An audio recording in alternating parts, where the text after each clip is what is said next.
का स्वागत है आज की इस स्पेशल क्लास में। आशा करता हूँ आप सभी वेल एंड गुड सकुशल होंगे और दिवाली का त्यौहार आप सभी ने बड़े ही हर्षोल्लास के साथ मनाया होगा। पटाखे तो ज़रूर फोड़े होंगे, बिना पटाखे के तो सवाल ही नहीं है दिवाली मनाना। फोड़ना भी चाहिए। अगर सिर्फ किसी पर्टिकुलर एक रिलीजन के फेस्टिवल को टारगेट करोगे तो ऐसा तो नहीं चलेगा। वैसे मैं पटाखों का सपोर्ट तो नहीं करता हूँ, बट लेकिन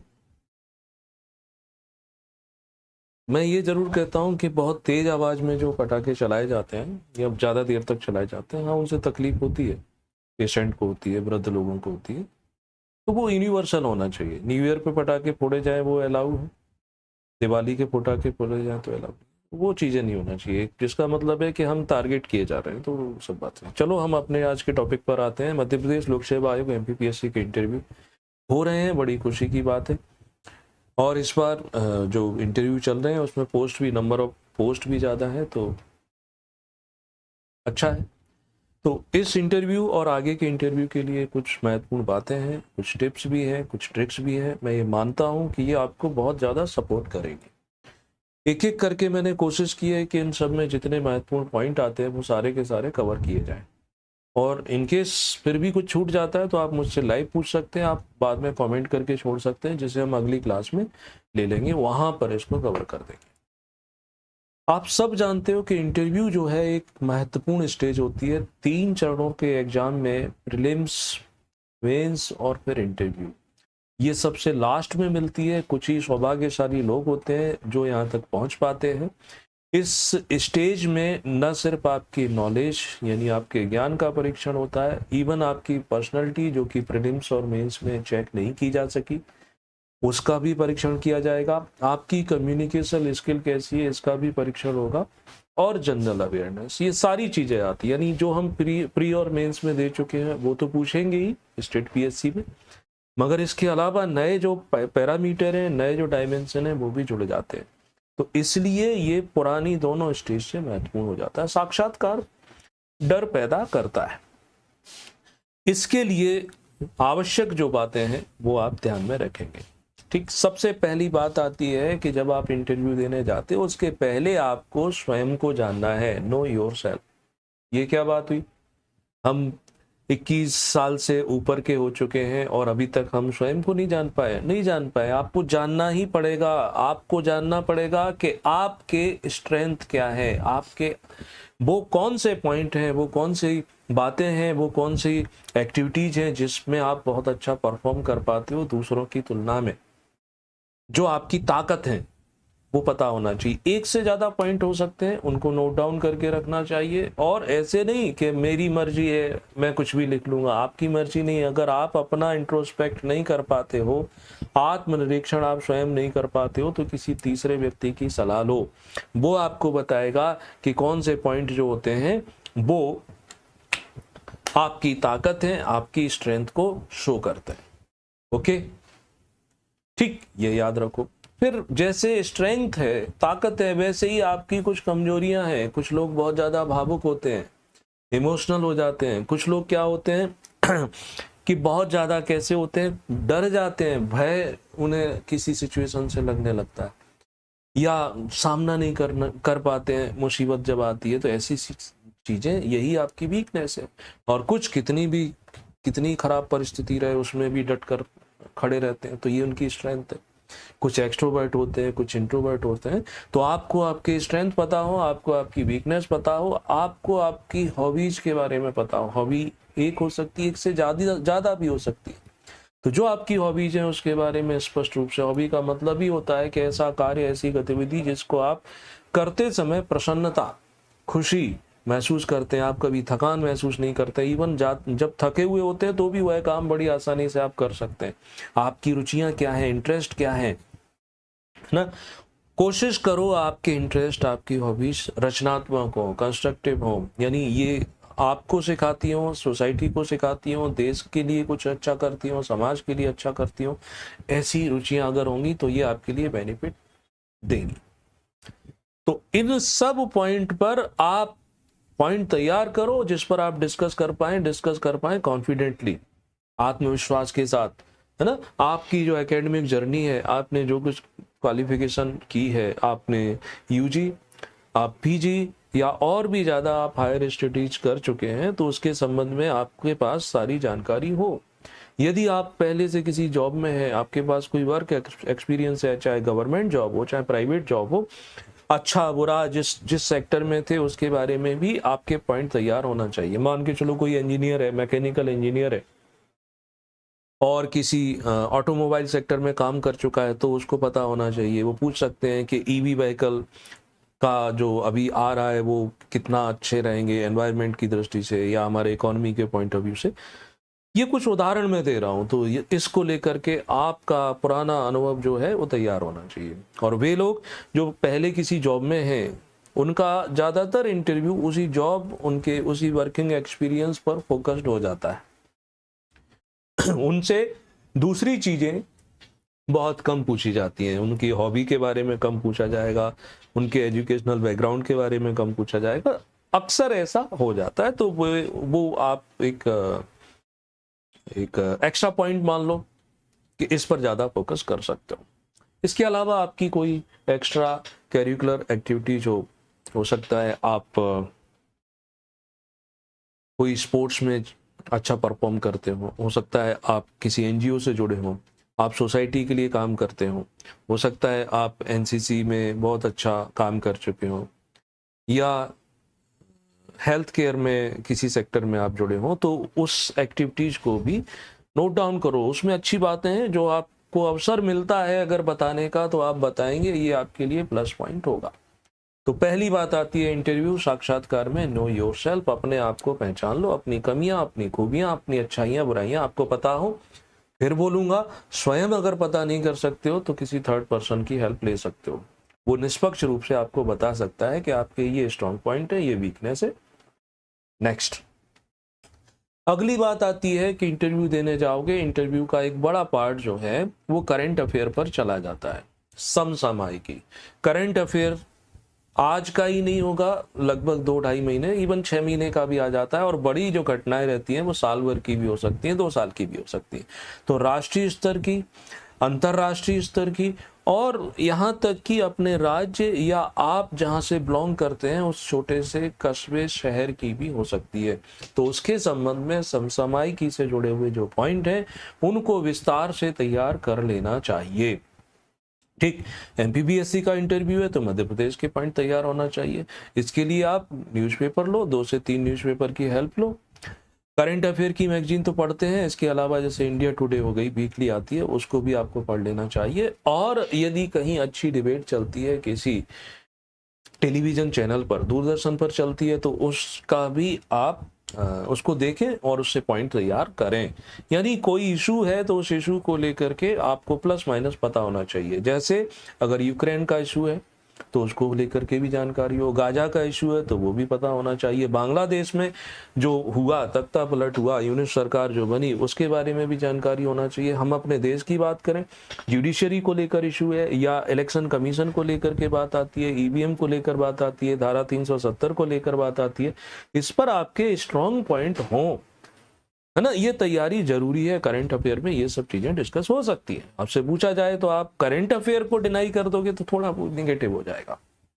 नेक्स्ट, अगली बात आती है कि स्टेट स्पेसिफिक नॉलेज आपकी बहुत अच्छी होना चाहिए। आप मध्य प्रदेश का लोक सेवा आयोग के लिए इंटरव्यू में बैठ रहे हो, सिर्फ पीएससी वालों की बात नहीं करूंगा, असिस्टेंट प्रोफेसर उनके भी इंटरव्यू होते हैं, इंजीनियर के भी होते हैं, डॉक्टर के भी होते हैं, तो उनके लिए भी ये महत्वपूर्ण पॉइंट हो जाता है कि आप मध्य प्रदेश के संबंध में, मध्य प्रदेश की गहन जानकारी तैयार रखें।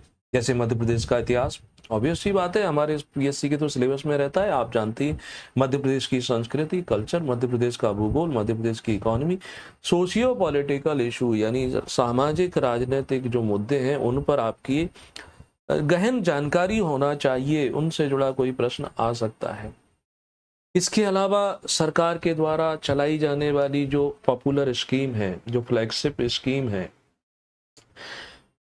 लोक लुभावन स्कीमें हैं जिनसे ज़्यादातर जनसंख्या प्रभावित होती है, ज़्यादातर जनसंख्या को लाभ मिलता है, तो उनके पॉइंट्स पता होना चाहिए कि इसके लाभार्थी कौन है, इसका उद्देश्य क्या है, इसमें क्या क्या सुविधाएं दी जाती हैं, ये पता होना चाहिए। ऐसे ही राज्य सरकार की योजना, इवन भारत सरकार की योजनाएं भी इसके संबंध में क्या इनिशिएटिव लिए जा रहे हैं।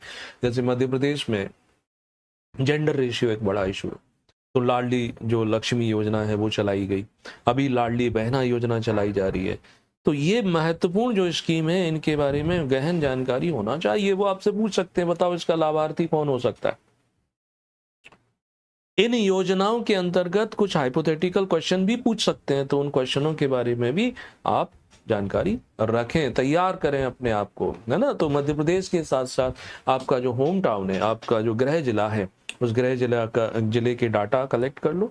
फॉरेस्ट एरिया कितना है, mail population, female population, literacy rate, वहाँ की प्रमुख समस्या क्या है, वहाँ का फेमस कोई प्लेस है, कोई हिस्टोरिकल मॉन्यूमेंट्स है, या कोई कस्टम यानी कोई परंपरा है जो बहुत ज़्यादा प्रचलित हो। जैसे गोटमार मेले का आयोजन होता है, पर्टिकुलर छिंदवाड़ा की हम बात करें, भगोरिया अलीराजपुर के संबंध में चला जाता है, तो ऐसे पॉइंट आ जाते हैं। इसके अलावा इंटरव्यू आपका होता है, उसके पहले आपको कुछ मॉक इंटरव्यूज जरूर अटेंड कर लेना चाहिए अपने दोस्तों के साथ।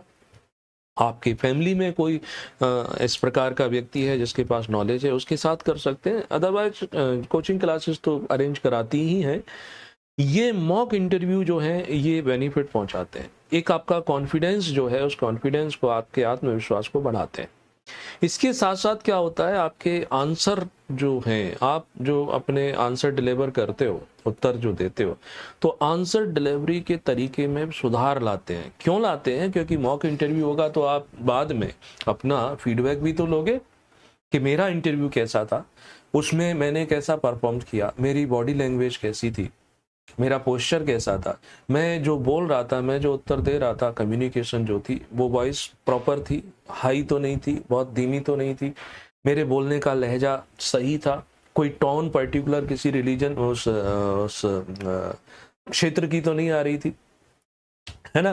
कंटेंट यानी जो मैं उत्तर दे रहा था वो उत्तर कितने सही थे, कितने सटीक थे, क्या उसके आइडियल होना चाहिए, ये फीडबैक ले लो। उस फीडबैक से, मॉक से आपको बेनिफिट मिलता है। प्रैक्टिस जितनी ज़्यादा करोगे फ़ायदा होता है। अगर स्पोर्ट्स में हम देखें, फाइनल मैच होता है तो उसके पहले भी प्रैक्टिस करते हैं, तब जाकर के फाइनल परफॉर्म करते हैं। स्टेज पे कोई मंचन होता है किसी नाटक का, या कहीं रामलीला भी अगर होती है कभी देखी हो, तो वो कलाकार भी तो प्रैक्टिस करते हैं ना। प्रैक्टिस से परफॉर्मेंस सुधरता है।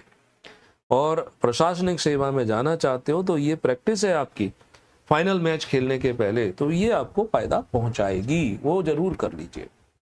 नेक्स्ट, अगला पॉइंट आता है डॉक्यूमेंट प्रिपरेशन। आपके जो डॉक्यूमेंट प्रिपरेशन कर ही चुके होगे, ऑब्वियस सी बात है, फॉर्म पहले जमा हो जाते हैं, और आज जब आप जाते हो तो आज आप अपनी फाइल लेके जाते हो। तो यहाँ कहने का मतलब है, आपको जो भी सर्टिफिकेट्स मिले हैं, जो भी मार्कशीट मिली है, इसके साथ साथ यदि आपका कोई एकेडमिक गैप हुआ है, आपने ग्रेजुएशन पहले ही कर लिया है और अब अवसर मिला 5-7 साल बाद इंटरव्यू देने का, तो उस गैप को कैसे, पूछेगा क्वेश्चन कितने साल तक क्या किया, जवाब तो देना पड़ेगा। ये तो नहीं बोल सकते तेरा नाम लिया, तुझे याद किया। ये भी नहीं कह सकते कि सर आपने लगातार वैकेंसी नहीं निकाली, लगातार उसमें पोस्ट कम थी। आपको बताना पड़ेगा ना एक अच्छे तरीके से, एक हम्बल वे में। यदि आप कहीं जॉब कर रहे थे वो बता सकते हो, आप प्रिपरेशन भी कर रहे थे 4-5 साल, तो भी कोई नेगेटिव बात थोड़ी है। आप बोल सकते हो कि सर उसके साथ में अपने पढ़ाई की, कॉम्पिटिटिव एग्जाम की तैयारी भी कर रहा था और ट्यूशन व्यूशन पढ़ा करके अपना रोजगार भी चला रहा था, है ना। तो वो गैप एकेडमिक या प्रोफेशनल आपने पहले जॉब की फिर बीच में छोड़ दी, तो वो उसको लेकर के एक अच्छी प्रिपरेशन होना चाहिए। वहाँ पर हम्बल नहीं होना है, मतलब वहाँ पे मतलब हम्बल तो होना है, लेकिन वहाँ पर ऐसा नहीं, अटकना नहीं है। इसके बाद नेक्स्ट पॉइंट आता है कि इंटरव्यू में ये समझ लो कि कुछ टिप्स हैं। इंटरव्यू हॉल जब आप देने जाते हो, जिस दिन देने जाते हो, इन टिप्स पे फोकस करो, आपको जरूर हेल्प करेगी। First impression is the last impression. पहला प्रभाव बोर्ड पर, बोर्ड मेंबर पर, पैनल पर आपका क्या छोड़ते हैं, वो महत्वपूर्ण होता है। लास्ट तक उसका असर तो जाता ही है। ये भी एक मोहब्बत है। फर्स्ट इंप्रेशन ये बाहर से दिखता है। बाहर से क्या देखोगे, कोई कैंडिडेट आया है सामने तो या आपसे कोई मिलने आता है तो पहला इंप्रेशन क्या जाता है, उसके पहनावे से जाता है, उसके वेशभूषा से जाता है, उसके चाल ढाल से जाता है। अन्य चीजें तो हम बाद में जान पाएंगे ना, जब उसके वो विचार जब बातचीत करोगे तब हम जान पाएंगे ना कि इसको कितनी नॉलेज है क्या नहीं है। तो फर्स्ट इंप्रेशन जरूरी होता है। तो जब आपका इंटरव्यू है तो आपका जो ड्रेस है वो एक प्रोफेशनल होना चाहिए, उस प्रोफेशनलिज्म झलकना चाहिए, है ना, चाहे मेल हो चाहे फीमेल हो। आपकी चाल ढाल यानी जो आपका पोस्चर है बहुत अच्छा होना चाहिए। अब कुछ लोग क्या है अदब से चल रहे हैं, अकड़ के चल रहे हैं, झुक के बैठ रहे हैं, कभी इधर टिक जा रहे हैं, कभी हिल रहे हैं, एक पैर उनका वाइब्रेट हो रहा है। ये नहीं होना चाहिए। आप बोर्ड मेंबर के सामने जाते हो, आपकी चाल ढाल एक लगना चाहिए कि हाँ व्यक्ति एक आत्मविश्वास से भरा हुआ है। जब आपसे प्रश्न पूछे जाएं तो आई कांटेक्ट होना चाहिए। आई कांटेक्ट करके उत्तर दोगे ज़्यादा अच्छा है, घूरने की आवश्यकता नहीं है ना। आप नजरें चुरा करके उत्तर दे रहे हो तो समझ में आ जाएगा कि व्यक्ति का कॉन्फिडेंस हिला हुआ है या कहीं ये रट के आया हुआ है, ये ठीक से हमारा सामना नहीं कर पा रहा है। आपसे जो प्रश्न पूछ रहे हैं उसका बड़े ही अच्छे तरीके से उत्तर दो। जब आप बैठते हैं तो पोस्चर का मतलब है सीधे बैठो, ऐसा नहीं कि ये टिक गए आराम कुर्सी की तरह, या ऐसे एक तरफ झुक गए या क्रॉस लेग करके बैठ गए, है ना। तो ये पोस्चर जरूरी होता है। आंसर दो, बोर्ड मेंबर जो है जो प्रश्न पूछ रहा है उसके आई कांटेक्ट करके हुए दो। जिसने प्रश्न पूछा है उसको जवाब देते समय कोशिश करो उससे आई कांटेक्ट ज़्यादा देर तक करो। अन्य बोर्ड मेंबर जो हैं उनसे भी आई कांटेक्ट करना चाहिए। ये आपके कॉन्फिडेंस को रिफ्लेक्ट करता है, ये बता देता है कि हाँ ये व्यक्ति जो है इसमें है प्रतिभा है कि ये लोगों के साथ मिलकर काम कर सकता है ना। और जब आपको बुलाया जाता है इंटरव्यू के लिए, तो इंटरव्यू के लिए बुलाया जाता है तो अब आप क्या करेंगे, उसमें जब उनके रूम में प्रवेश करते हैं तो उनको ग्रीट करेंगे, आप संबोधित करेंगे आदरपूर्ण, नमस्कार बोलो, आप हेलो बोलो, गुड मॉर्निंग बोलो, या गुड आफ्टरनून के समय गए हो गुड आफ्टरनून बोलो, यानी ग्रीट कीजिए। वो भी कैसे करना है कि बिल्कुल गंभीर होके बैठ गए हैं, स्माइल रखिए अपने चेहरे पर, हाव भाव से, है ना। मुस्कुरा कर आप दुनिया जीत सकते हो, तो ये तो इंटरव्यू है। तो विद अ स्माइल, स्माइल का मतलब है एक हल्की सी स्माइल, है ना। कमला हैरिस जैसी हंसी नहीं हंसना।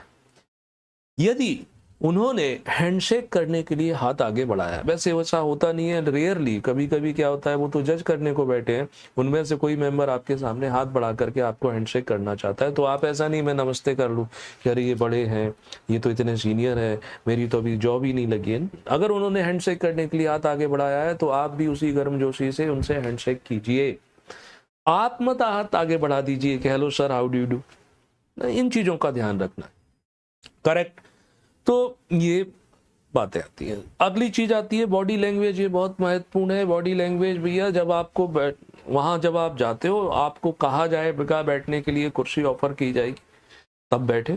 इनके मान के चलो उन्होंने आपको खड़े ही रखा है, कुर्सी ऑफर नहीं की है, तो आप पूछ सकते हैं क्या सर मैं बैठ सकता हूँ, यदि आप नर्वस महसूस करते हैं तो। जब आप बैठे सीधे बैठे, रीढ़ की हड्डी आपकी सीधी होना चाहिए, क्रॉस लेग करके नहीं बैठना चाहिए।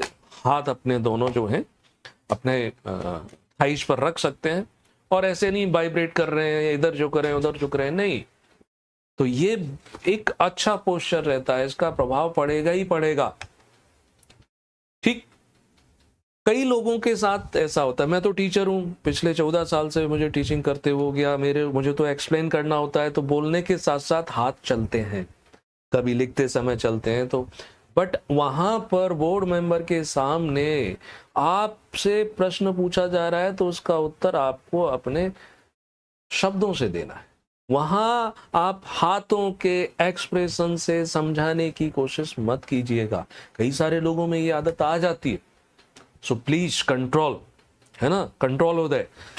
हाथों को हाथों से एक्सप्रेस करने की आवश्यकता नहीं है, आप उनको शब्दों से एक्सप्रेस कीजिए। ये बहुत जरूरी है, ध्यान रखना इस बात में, है ना।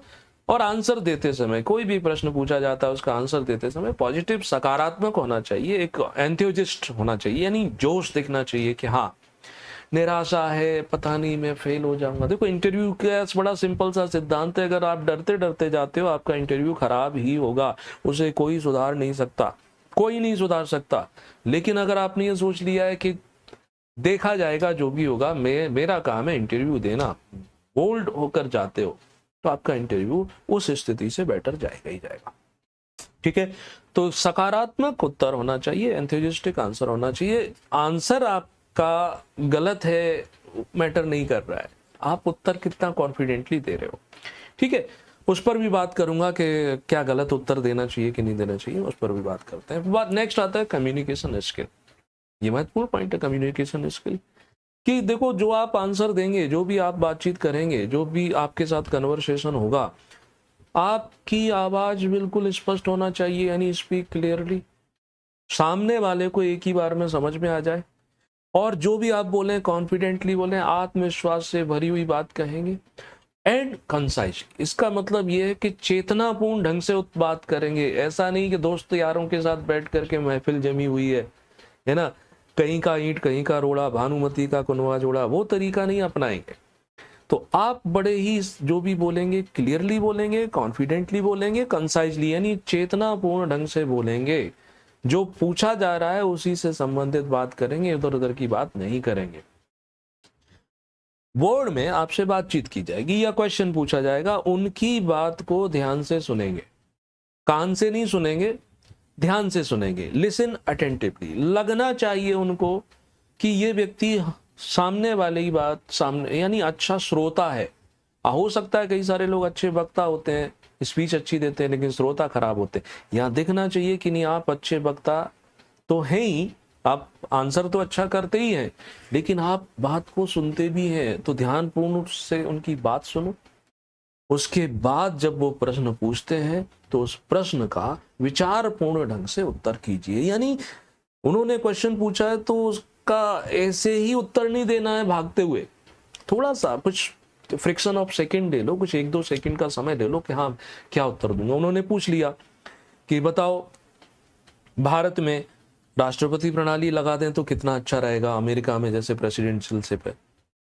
तो आप उनकी बात सुने, फिर उसके बाद बताएं कि प्रेसिडेंशियल सिस्टम के फायदे भारत के संबंध में ये हो सकते हैं, या आपको लगता है कि नहीं भारत के संबंध में इसके फायदे नहीं हो पाएंगे, हम अभी इस प्रणाली से, पार्लियामेंट्री सिस्टम से ज्यादा परिचित हैं, ये नई प्रणाली होगी, देश को अभी समझाने में अधिक समस्याएं लगेगी। या उन्होंने वन नेशन वन इलेक्शन को लेकर के पूछ दिया। तो कहने का मतलब है उनके प्रश्न को बड़े ध्यान से सुनिए और फिर उसके बाद विचारपूर्ण ढंग से रिप्लाई कीजिए। आंसर देते समय लंबे आंसर नहीं होना चाहिए कि बस आपका एक प्रश्न था, उसी प्रश्न का उत्तर ही खत्म नहीं हो रहा है, समय खत्म हो गया। 7 मिनट से लेकर के 30 मिनट तक इंटरव्यू चलता, 7 मिनट में भी खत्म हो जाता है, उनको भी अच्छे नंबर मिल जाते हैं, और जिनके 30 मिनट चलते हैं उनको भी अच्छे नंबर नहीं मिलते हैं। तो टाइम पैरामीटर नहीं है, पैमाना नहीं है कि आपको अच्छे नंबर, अच्छे मार्क्स दिलाएगा। तो कोशिश करें आंसर आपका संतुलित हो, बहुत लेंदी नहीं हो, आंसर देते समय अटकना नहीं चाहिए, बोल रहे हैं फिर हगलाना नहीं चाहिए, रैम्बलिंग नहीं, ये सब चीजों से बचना है। ठीक है, फिर आता है कि इंटरव्यू में बोर्ड मेंबर के सामने आपका एटीट्यूड कैसा होना चाहिए। एटीट्यूड बहुत बड़ी चीज है, एटीट्यूड ही आपको किसी तरफ फायदा दिलाएगा तो कहीं पर आपको लॉस कराएगा। तो आप इस प्रशासनिक सेवा में जाना चाहते हो, यानी इस ऑर्गेनाइजेशन में जाना चाहते हो, तो इसमें जाना चाहते हो तो जेन्युइनली आपका उसमें इंटरेस्ट झलकना चाहिए। आप जिस पद के लिए चयनित होना चाहे, तो आपने भरी होगी ना प्रेफरेंस, डीसी बनना है, डीएसपी बनना है, नायब तहसीलदार बनना है, या आबकारी ऑफिसर बनना है। क्यों आपको बनना चाहते हो, इसके पीछे जेन्युइन इंटरेस्ट क्या है, ये तो पता, जेन्युइन बताना है। हाँ सर मैं समाज सुधार करना चाहता हूँ, सर मैं देश सेवा करना चाहता हूँ इसलिए बनना चाहता हूँ। जेन्युइन, वास्तविक क्या वजह थी। हो सकता है वास्तविक वजह ये रही हो कि आपकी फैमिली में किसी व्यक्ति का आईएएस बन गया हो, या आईपीएस बन गया हो, डीसी बन गया हो, फिर समाज का, परिवार का उस व्यक्ति के प्रति नजरिया आप जो हुआ वो आपको प्रभावित करता हो, या वह बनने के बाद जो उसके पास पावर आई, या वो जो काम कर रहा है उससे आप प्रभावित हो रहे हो। तो कहने का पर्पज है कि जेन्युइन इंटरेस्ट आप बता पाए, वह पद आपको क्यों दिया जाए, इस ऑर्गेनाइजेशन में आपको क्यों लिया जाए, उसके प्रति आपका एटीट्यूड झलकना चाहिए। पॉजिटिव एटीट्यूड जैसे बोलते हैं, पॉजिटिव होना चाहिए। एटीट्यूड कैसा, ईगो नहीं, हम्बल। हम्बल का मतलब ऐसे समझ लो जैसे रतन टाटा, इतना बड़े आदमी, इतना अमीर आदमी, लेकिन अभी कुछ दिन पहले निधन हुआ। कितनी हम्बलनेस थी। सुधा मूर्ति, इतनी बड़ी लेडी, इतने अमीर लोग होने के बाद भी उनकी स्पीच सुनो, उनको लोगों के साथ कन्वर्सेशन सुनो, कितना हम्बल, कितने पोलाइट होते हैं, कितने रेस्पेक्टफुली बात करते हैं। तो ये चीजें आपके अंदर भी तो दिखनी चाहिए। आप भी तो एक प्रशासनिक सेवा में जाने वाले बड़े अधिकारी बनने वाले हो, तो be humble, polite and respectful. ठीक है, ये चीजें ही आपको, ये कोई अलग से नंबर नहीं दिलाती इंटरव्यू में, बट जब वो आपसे कोई प्रश्न करेंगे, जब वो आपको नंबर देंगे किसी भी, तब ये आपके पॉइंट्स बढ़ाते हैं, आपके नंबर अधिक करवाते हैं।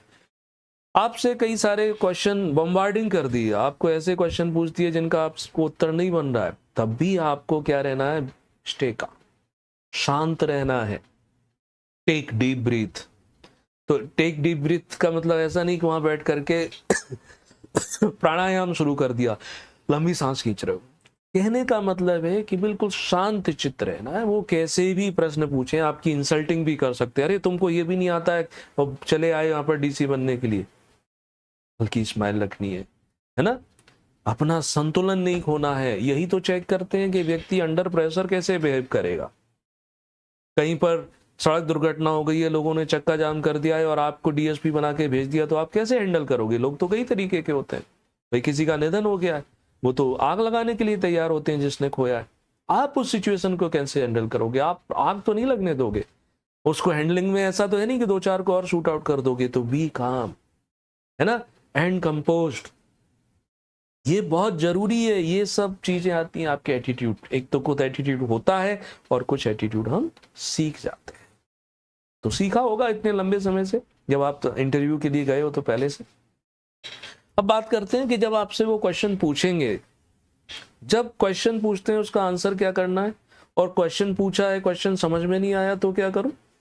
अगर उन्होंने क्वेश्चन पूछा है और आप उस प्रश्न को नहीं समझ पा रहे हो, तो आप उनसे निवेदन कर सकते हैं पोलाइटली, विनम्रता पूर्वक, कि सर मुझे ये थोड़ा स्पष्ट कर दीजिए, मैं इस प्रश्न को स्पष्ट रूप से समझ नहीं पा रहा हूं, है ना, थोड़ा क्लैरिफाई कर दीजिए। जब आप पोलाइटली, विनम्रता पूर्वक ये बात करेंगे, स्वाभाविक है वो क्लैरिफाई करेंगे। और जब आप क्लैरिफाई करेंगे, प्रश्न समझ में आ जाएगा तो सही उत्तर दे पाओगे।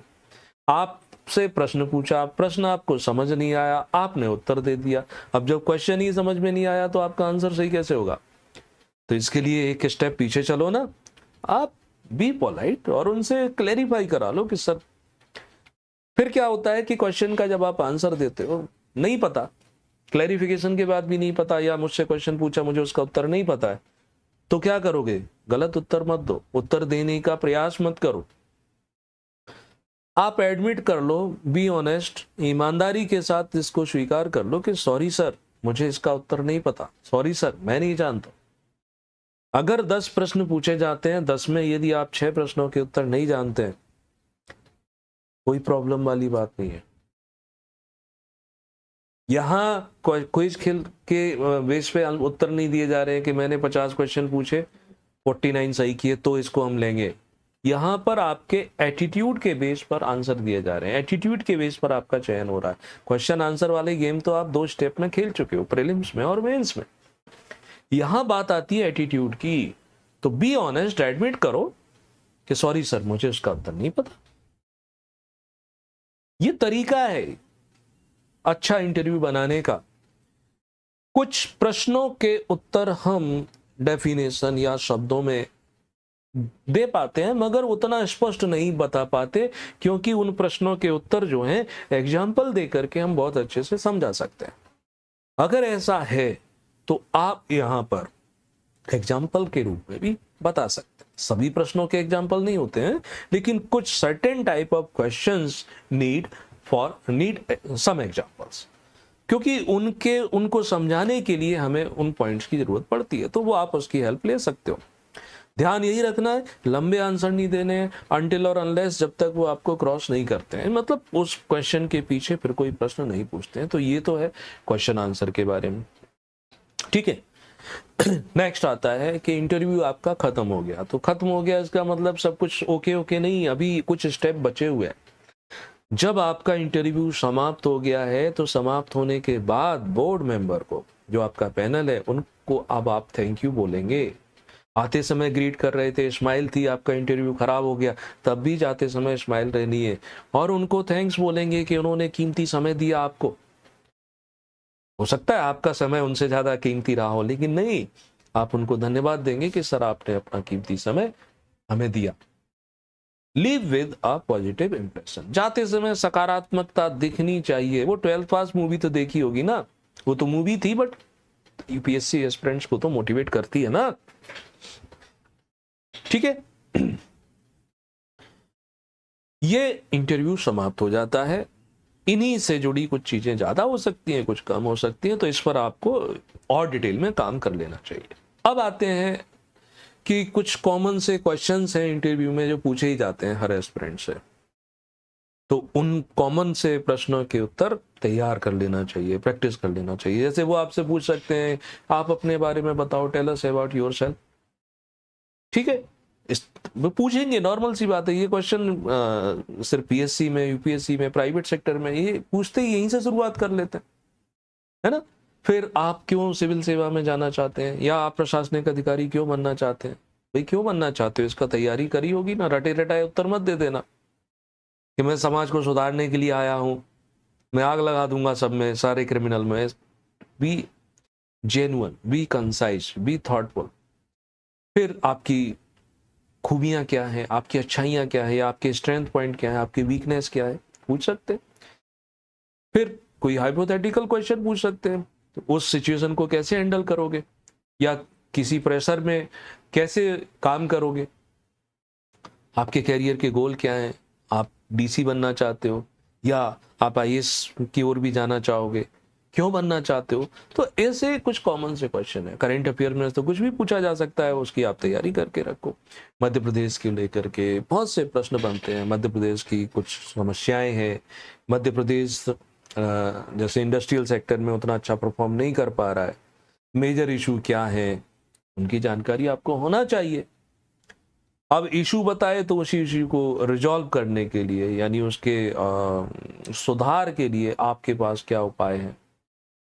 ठीक है, तो सच टाइप ऑफ क्वेश्चंस जो हैं हर इंटरव्यू में पूछते हैं। कुछ इंटरव्यू में ऐसा होता है कि हम ये सब तैयार करके गए, बट उन्होंने ये सब ना पूछ करके कुछ अपना अलग ही पूछ लिया।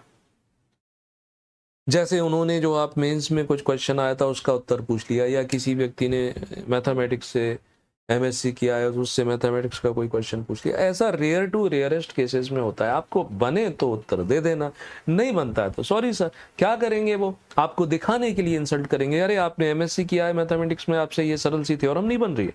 सॉरी सर, क्यों? आपको उस ऑर्गेनाइजेशन में जाना है, लड़के थोड़ी जाओगे, आप अपने पॉजिटिव एटीट्यूड की वजह से जाओगे। आप क्विज खेल करके नहीं जा रहे हो, एटीट्यूड्स की वजह से जा रहे हो। तो ये था इंटरव्यू से जुड़े हुए कुछ महत्वपूर्ण जो पॉइंट हो सकते हैं, उनको लेकर के बनाएगी आज की क्लासेस। अगली क्लास में फिर हम डिस्कस करेंगे। आपके कोई क्वेश्चन रह गए हो, आप कुछ पूछना चाहते हो तो कमेंट में छोड़ सकते हैं। चैनल सब्सक्राइब जरूर कर लो अगर नहीं किया है। वे लोग जो फेसबुक पर, इंस्टाग्राम पर, टेलीग्राम पर जुड़ना चाहते हैं तो उसका लिंक जो है इस वीडियो के डिस्क्रिप्शन में दिया है, वहां से आप जुड़ सकते हैं। लाइक, शेयर और